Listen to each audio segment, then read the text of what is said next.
ಬೇರೆ ಸಂತೋಷ ಈ ಉಂಗುರ ತನ್ನ ಬೆಲೆಯನ್ನು ಕಳೆದುಕೊಂಡು ಬಿಟ್ಟಿದೆ. ಇದನ್ನು ತಗೊಂಡು ಏನ್ ಮಾಡ್ತಾರೆ?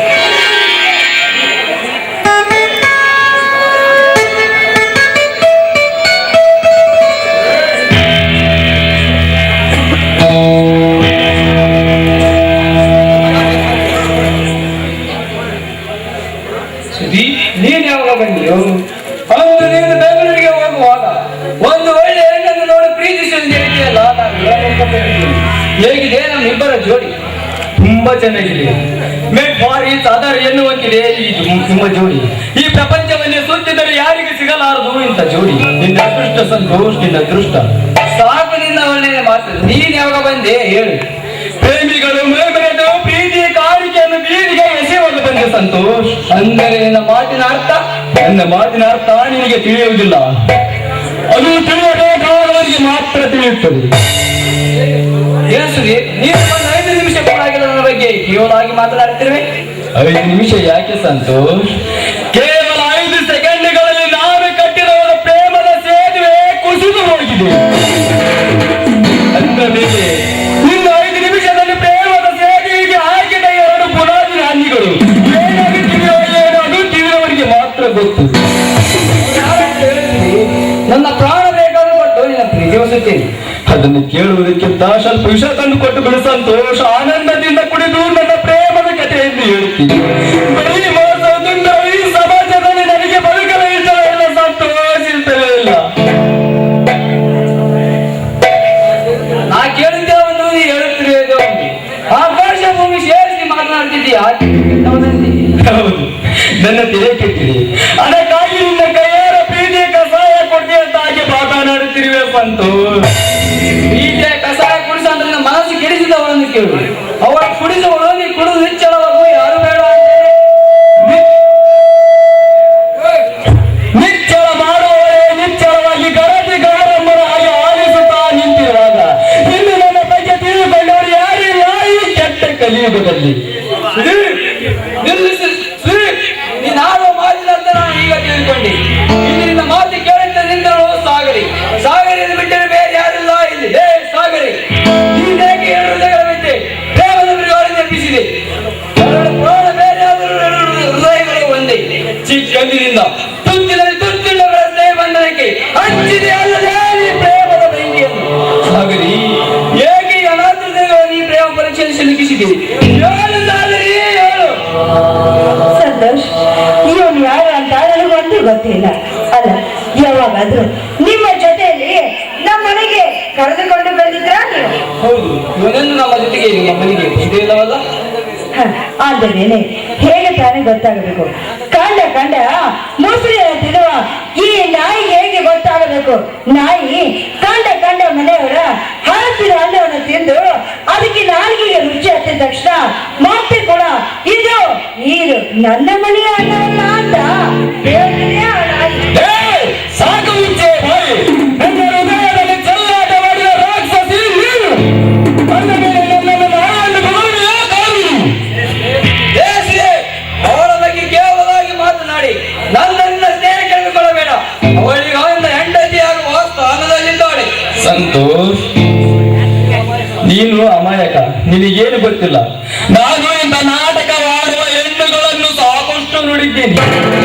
ಅಂದರೆ ಈಗ ಇವಳು ನಿನ್ನ ಸತಿ ಸ್ಥಾನದಲ್ಲಿ, ಅದು ನನ್ನಿಬ್ಬರೆವರು ನಿಂತಿದ್ದಾಳೆ ಅಲ್ಲವೇನು ಸಂತೋಷ್? ನಿನಗೇನು ಗೊತ್ತೋ ಇವಳಾಡಿದ ನಾಟಕ ನನ್ನ ಹೃದಯ ಅಂತರಾಳದಲ್ಲಿ ಹಾಡಿಯೇ ಕುಣಿದ ಹಂಸ. ಈಗ ಎರಡು ಜೀವಗಳ ಮಧ್ಯೆ ಕುಳಿದು ಕುಪ್ಪಳಿಸುವ ಮಾನದ ನವಿಲು ಈ ಕೋಲು. ಏನು ನನಗೆ ಕಾಮಿಡಿ ಅಂದ್ಯೇನೋ? ಹೂವಿಂದ ಹೂವಿಗೆ ಆಗುವ ದುಂಬಿ ಕುಲದ ಕಾಮುಕ ನೀನು. ಬಣ್ಣದ ಚಿಟ್ಟಿ ನಾರದ ಕಡೆ ಪ್ರೇಮ ಪಿಸಾಚಿ. ನೀನು ಆಸೆ ಪಟ್ಟವರ ಮನಸ್ಸನ್ನು ಸುಟ್ಟ ಎಮ್ಮೋರಿ ನೀನು. ನಿನ್ನ ಕಣ್ಣಿಗೆ ಸುಂದರವಾಗಿ ಕಾಣುವ ಗಂಡುಗಳನ್ನು ಬಯಸುವ ಮೋರಿ ನೀನು. ಲೇ, ಒಬ್ಬರ ಜೀವನವನ್ನು ನಾಶ ಮಾಡಿ ಮತ್ತೊಬ್ಬರ ಜೀವನದಲ್ಲಿ ಪ್ರೇಮದ ಜೀವನ ಒಕ್ಕರಿಸಿದ ಕಾಮ ಪಿಸಾಚಿ ನೀನು. ಈಗ ಚಿಕ್ಕಂದಿನಿಂದ ತಂದೆ ತಾಯಿ ಬಂಧುಗಳ ಕಾಣದೆ ಬೆಳೆದ ದೇಹ ಬಂಧನಿಗೆ ಬೆಲೆ ಕೊಡದೆ ಅಂತು ಮೀರಿ ಮಾತನಾಡಿ ನಿಂತು ಬಿಟ್ಟಿಯ. ನನ್ನವಳ ಬಗ್ಗೆ ಇನ್ನೊಂದು ಮಾತು ಮಾತನಾಡಿದರೆ ನನ್ನ ನಿನ್ನ ಸ್ನೇಹ ಕೈಗೊಳ್ಳಬೇಕಾಗುತ್ತದೆ. ಎಚ್ಚರಿ ಸಂತೋಷ್, ನೀನು ತಪ್ಪು ತಿಳ್ಕೊಂಡಿರಿ. ನಿಮಗೆ ಎಷ್ಟೇ ನೋವಾದರೂ ನಮ್ಮ ಸ್ನೇಹ ಸ್ಥಿರವಾಗಿರಬೇಕು. ಏಕೆಂದರೆ ಚಿಕ್ಕಂದಿನಿಂದ ಒಬ್ಬರ ಕೈ ತುತ್ತುಂಡು ಒಬ್ಬರು ಬೆಳೆದ ಅನಾಥ ಜೀವಿಗಳು. ಅಂದ ಮೇಲೆ ಈಗ ನಾನೇ ತಿನ್ನಬೇಕಾದ ಪ್ರೇಮದ ಸಿಹಿ ತುತ್ತನ್ನು ನೀನು ತಿನ್ನಲು ಸಿದ್ಧರಾಗಿರುವೆ. ಈಗ ನಾನು ನಿನಗೆ ಎಷ್ಟು ಹೇಳಿದರೂ ನಿನ್ನ ಮನಸ್ಸು ಒಪ್ಪುವುದಿಲ್ಲ. ದೇವಾನು ದೇವತೆಗಳಿಗೆ ಸಹ ಹೆಣ್ಣಿನ ಬಾಯಿಯನ್ನೇ ಕಂಡುಹಿಡಿಯುವುದಕ್ಕೆ ಆಗಿಲ್ಲ ಅಂದಬೇಡಿ. ಇನ್ನು ನನ್ನಂತವರ ನಿನ್ನಂತವರ ಪಾಡೇನು ಸಂತೋಷ್? ನಿಲ್ಲಿಸು ನಿನ್ನ ಹೀನ ಶಬ್ದಗಳನ್ನು. ಅವಳು ನೀನು ಯಾರು ಅಂತ ಗೊತ್ತಿಲ್ಲ ಅಂತ ಹೇಳಿದ ಮೇಲೆ ಅವಳ ಮನಸ್ಸಿಗೆ ನೋವಾಗುವಂತೆ ಮಾತನಾಡಲು ನಾಚಿಗೆ ಆಗುವುದಿಲ್ಲವೇ ನಿನ್ನ ಜನ್ಮಕ್ಕೆ? ನಿನ್ನನ್ನು ಸ್ನೇಹಿತರನ್ನು ನೆನಪಿದ್ದಕ್ಕೆ ದೊಡ್ಡ ಉಪಕಾರ ಮಾಡಿದೆ. ಇಂದಿಗೆ ನನ್ನ ನಿನ್ನ ಸ್ನೇಹ ಮುಗಿದನ್ನು ತಿಳಿದು ಹೊರಟು ಹೋಗಿ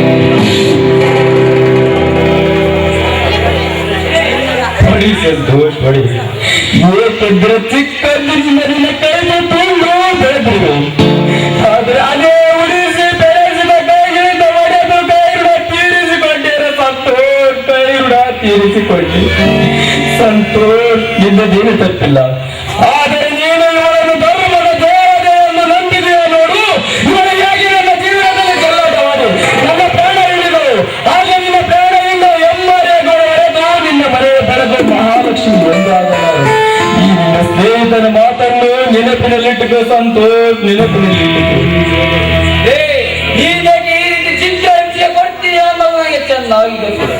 ನನಗಿಂತ ಮುಂಚೆ ಒಳ್ಳೆ ಗುಣವಂತೆ ಎಂದು ಕೈ ಹಿಡಿಕೆ ನಮ್ಮ ಕಿಚ್ಚಿಗಾಗಿ ಇವಳನ್ನು ನಡೆತೆಗೆಟ್ಟವಳು ಹಾಗೆ ಹೀಗೆ ಎಂದು ಹೇಳಿ ಇವಳನ್ನು ನನ್ನಿಂದ ದೂರಪಡಿಸಲು ಹೊಂಚ ಹಾಕಿದ ತೊಡಗ ನೀನು. ನಿನ್ನನ್ನು ಚಿಕ್ಕನಿಂದ ಸೇರಿ ನನ್ನ ನೆನಪಿದಕ್ಕೆ ದೊಡ್ಡ ಉಪಕಾರ ಮಾಡಿದೆ. ಸಾಕಲಿ ಇಂಥ ಒಂದರ ಜೊತೆ ಬಿಡಿ ನಮಗೆ ಹಿಡಿಯುವುದು ಹೊತ್ತು. ಸರಿ ಹೋಗೋಣ. ಆ ಸೂರ್ಯ ಚಂದ್ರನಿಗೆ ಹಿಡಿಯುವ ಗ್ರಹಣದಂತೆ ನಿನಗೂ ಹಿಡಿದಿದೆ ಪ್ರೇಮದ ಗ್ರಹಣ. ಅನುಭವಿಸಬೇಕಾದವನು ನೀನು. ಆದರೆ ನಿನಗಾಗಿ ಬೆಂಗಳೂರಿನಿಂದ ಸ್ವೀಕರಿಸಿದೆ. ಇದನ್ನು ತಿಂದು ನನ್ನ ನಿನ್ನ ಸ್ನೇಹಕ್ಕೆ ಗುಡ್ ಬೈ ಹೇಳುವಂತೆ ತಿಳಿಸಂತು.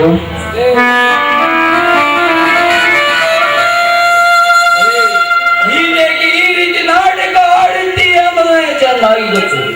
ನೀ ತನ್ನ ಸ್ವೀಟಿನಲ್ಲಿ ವಿಷಯ ಬೆರೆಸಿ ಅದನ್ನು ನನಗೆ ತಿನ್ನಿಸಿ ನೀವಳನ್ನು ದಕ್ಕಿಸಿಕೊಳ್ಳಬೇಕೆಂಬ ಪ್ಲಾನ್ ಮಾಡಿರುವೆ ಅನ್ನೋದು ನನಗೆ ಚೆನ್ನಾಗಿ ಗೊತ್ತು. ನಿಮ್ಮನ್ನು ಚಿಕ್ಕನಿಲ್ಲ ಸ್ನೇಹಿತರು ಇವಳನ್ನು ನನ್ನಿಂದ ಬೇರ್ಪಡಿಸಲು ಸಾಧ್ಯವಿಲ್ಲ. ಇವಳ ಬಗ್ಗೆ ಏನೇ ಹೇಳಿದರೂ ನಾನು ನಂಬುವುದಿಲ್ಲ. ನಿನ್ನನ್ನು ಚಿಕ್ಕನಿಲ್ಲ ಸ್ನೇಹಿತರು ನೆನಪಿಸಕ್ಕೆ ದೊಡ್ಡ ಉಪಕಾರ ಮಾಡಿದೆ. ಸಾಗರಿ ಇಂಥ ಹೊಚ್ಚನ ಜೊತೆ ನಿಂತು ಬಿಟ್ಟರೆ ನಮಗೆ ಇರುವುದು ಹೊಚ್ಚು. ನಡೆಯುವುದು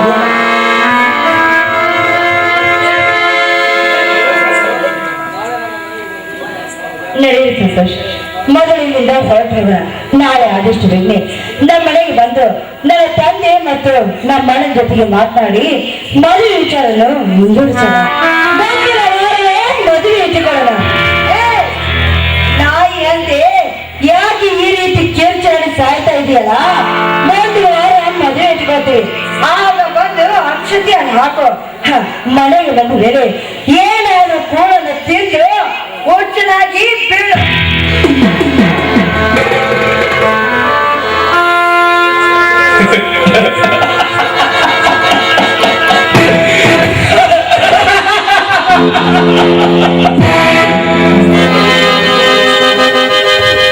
ಹುಚ್ಚನಾಗಿ ಬದುಕಿಕೊಳ್ಳಬೇಕೇನೆ ಲಜ್ಜ ತಟ್ಟದ ಕಾಮ ಪಿಸಾಚಿಯ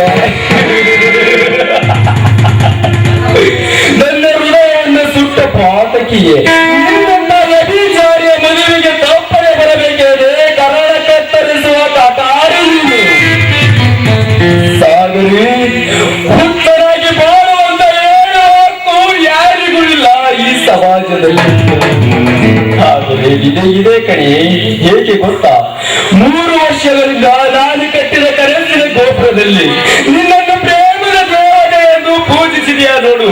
ಆ ತಪ್ಪಿಗೆ ನನ್ನನ್ನು ಉತ್ತರ ಸಾರಿಗೆ ಸೇರಿಸಿ ಹೊರಟು ಹೋದೆಯ ಸಾಗರಿ, ಹೊರಟು ಹೋದೆಯ.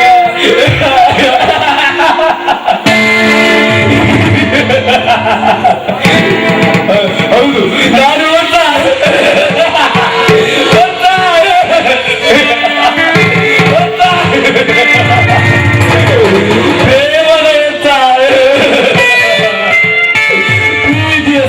ಸಿಲುಕಿದ ಪ್ರೇಮದ ಉತ್ಸಾಹ. ಸಂತೋಷ್ ನನ್ನ ಜೀವನದ ಆಶಾ ಗೋಪುರವಾಗಿ ತಂಗಳಿಸುವ ಕಳಸವನ್ನೇ ಕಿತ್ತಿಸಿದು. ಅವಳ ಗೋಪುರಕ್ಕೆ ಪತಿಯಲ್ಲೂ ಪವಿತ್ರವಾದ ಕಳಸ ಇದಾಗಿ ಅಂದು ಅವಳನ್ನು ನನ್ನಿಂದ ದೂರ ಮಾಡಬೇಕೆಂದು ಒಂದಾಗಿ ಕಳಿಸಿದ್ಯಾ ನೆನಪಿಗಳು. ನೀನು ಹಾಗೆ ಮಾಡಿದರೂ ನನಗೆ ಕೋಪವಿಲ್ಲ. ಒಟ್ಟಿನಲ್ಲಿ ನೀನು ಸುಖವಾಗಿರ್ಬೇಕು, ಅದೇ ಈ ಉತ್ತರ ಆಸೆ. ಉತ್ತರೆ ನಾಯಿ ಮೆಚ್ಚಿದವರೆಲ್ಲ ದೂರವಾಗಿ ಉತ್ತರಾಗಿ ನಿಮ್ಮ ಜೊತೆ ಓಡಿ ಓಡಿ ಬರೆಯುವ ನನಗೂ ಒಂದು ತೊತ್ತು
ನಾನು ನಿಮ್ಮ ಮನೆಗೆ ಹೋಗೋಣ ಅಂತ ಬಂದೆ. ನಾನು ನಿಮ್ಮ ಅಂಗಡಿ ಕಡೆಗೆ ಹೋಗಿದ್ದೆ, ನೀನೇ ಸಿಕ್ಕಿದ್ದ ಬಾಳ ಚಲೋ ಆಯ್ತು.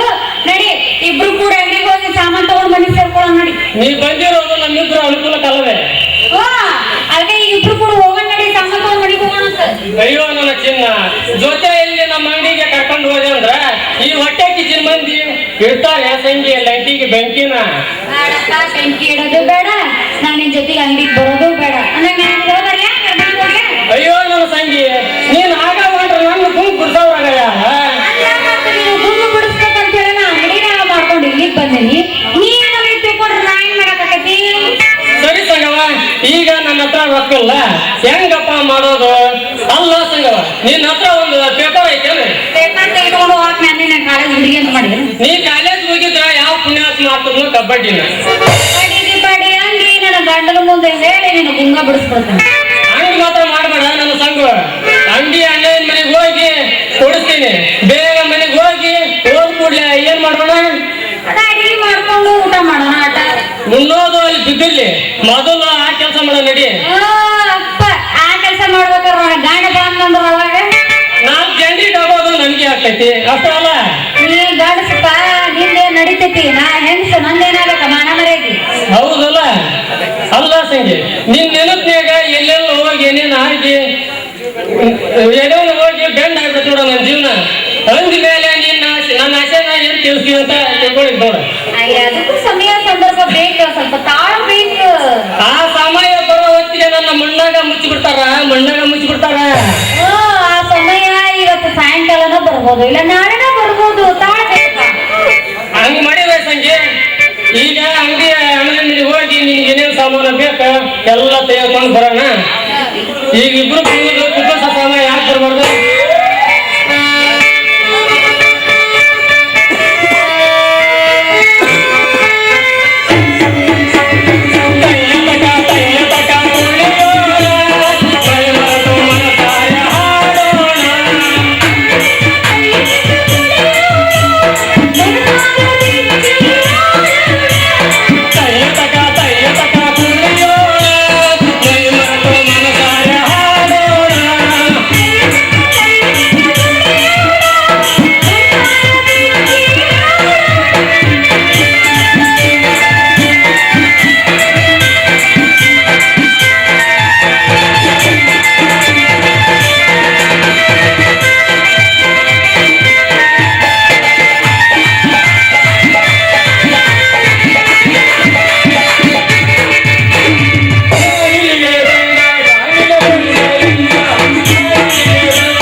ಕೇಳಿ ಕೇಳಿ ನಾನು ಈಗ ಆಗ್ಯಾನವ್ರು ಅಂದ್ಮೇಲೆ ಈಗ ಹೇಳಿದ್ರೆ ಕೇಳಂಗಿರ್ತೀನಿ ಅದೇನು ಹೇಳಿ ಕೇಳ್ತೀನಿ. ಈಗ ನೀನು ಅಂಗಡಿಯಾಗಿನ ಸಾಮಾನೆಲ್ಲ ನಾನು ಕಳಿಸ್ಬಿಡು. ರಾತ್ರಿ 11 ಗಂಟೆ ಸುಮಾರು ಬಾ. ಆದ್ರ ನಮ್ಮ ಮನೆ ಹತ್ರ 3 ಮಂದಿ ಮುದುಕರು ಎಬ್ಬಸ್ಕೊಂಡು ಕುಂತಿರ್ತಾರ ಹುಷಾರ್. ಅಷ್ಟೊತ್ತಿನಾಗ ಎಬ್ಬಿಸ್ಕೊಂಡು ಎಲ್ಲಿಗಿರ್ತಾರಂತ ಅವ್ರು. ನಾ ಹೇಳಿದ್ದೆ ಬೇರೆ ನೀನು ತಿಳ್ಕೊಳಕತ್ತಿದ್ದೆ ಬೇರೆ ಅಲ್ಲೋ ಮಾರೇ. ನೀನ್ ಏನ್ ಎಬ್ಬಿಸ್ಕೊಂತಾರ ಸ್ವಲ್ಪ ಪಿಕ್ಚರ್ ಹೇಳಬಾರ್ದೇನು. ಅವ್ರಿಗೆ ಅಷ್ಟೊತ್ತಿನಾಗ ಕೆಮ್ಮು ಎಬ್ಬಸ್ಕೊಂಡು ಕ್ಯಾಕೆ ಸಿಗಬೇಕಂತ ಹೇಳಿ ಅಲ್ಲಿ ಕುಂತಿರ್ತಾರ.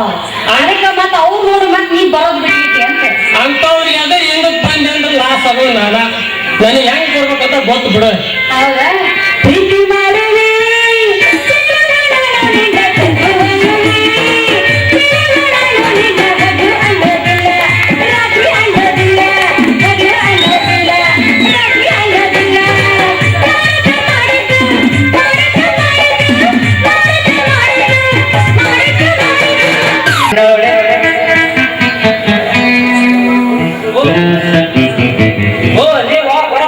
ಇದು ಸಂಪಿಗೆಣ್ಣವರ ಹೆಸರಿನಲ್ಲಿ ಬಂದ ಪತ್ರ. ಅವರೆಲ್ಲವೇ ಅವರು ಹೊರಗಡೆ ಕಾಲ್ ಮಾಡುತ್ತಿದ್ದಾರೆ.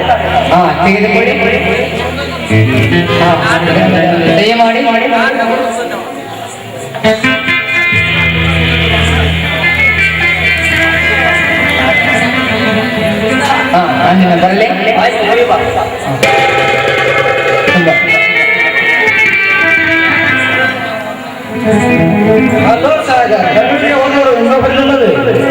ಈ ದಿನ ಬಂದರೆ ಬರಬಹುದು. ನೋಡು, ಅವರೇ ಮಾತ್ರ ಬರೆದಿರಬಹುದು. ಯಾರ ಹೆಸರಲ್ಲಿ ಬಂದಿದೆ ಪತ್ರ?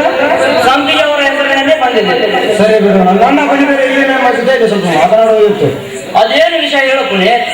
ಸಾಗರ, ಮುಚ್ಚು ಮರೆ ಇಟ್ಟು ಮಾತನಾಡೋದ್ರಲ್ಲಿ ಏನೂ ಪ್ರಯೋಜನವಿಲ್ಲ.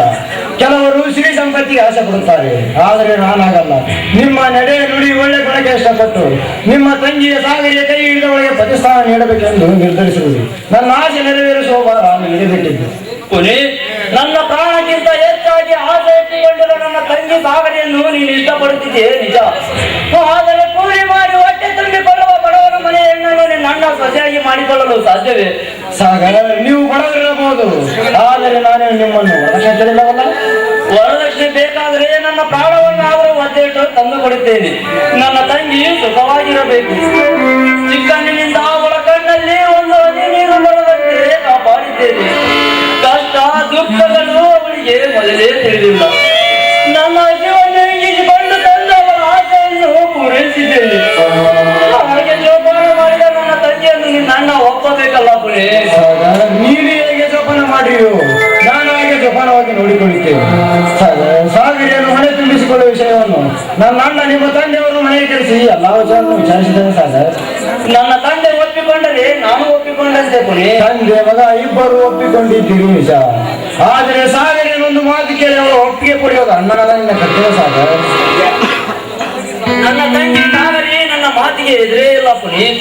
ಏಕೆ? ನನ್ನ ತಂಗಿಯ ಬಗ್ಗೆ ಅನುಮಾನವೇ.